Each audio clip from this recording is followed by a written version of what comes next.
Chali yangu alininyandua na akanyandua beshte yangu. Story time. Sasa mimi nilikuwa nimekaa tu nimetulia, nikaona mtu ananipigia simu, kuangalia nikaona ni boyfriend.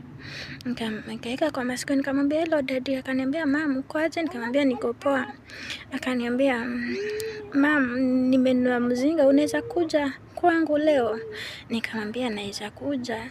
So nikaenda kwa bafu nikaoga.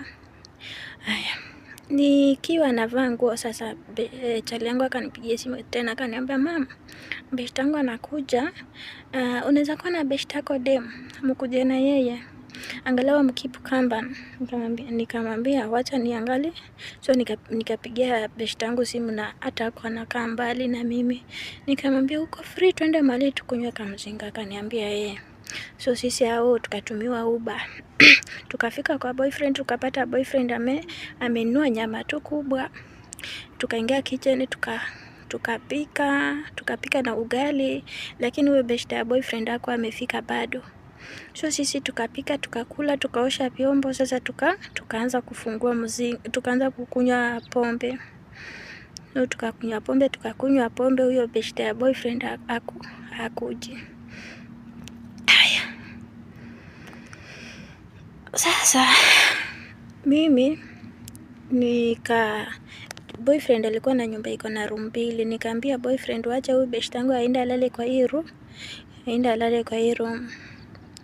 Sasa kumbe huyu sisi tukaenda tukaanza kupigana miti na chali yangu. So tukipigana miti, huyu beshte yangu alikuwa anajikeuza, ni kama pia alikuwa anatamani apigwe talimbo.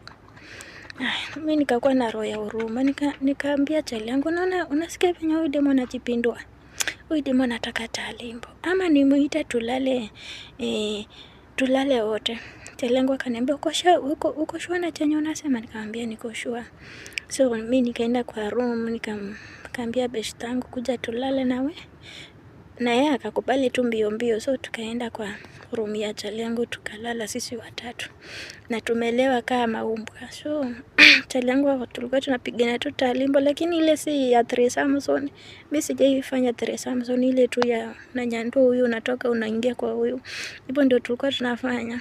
Si threesome venye mtafikiria. Sasa ikafika asubuhi, jamaa ametunyandua sisi wote, tukakuwa na aibu kidogo.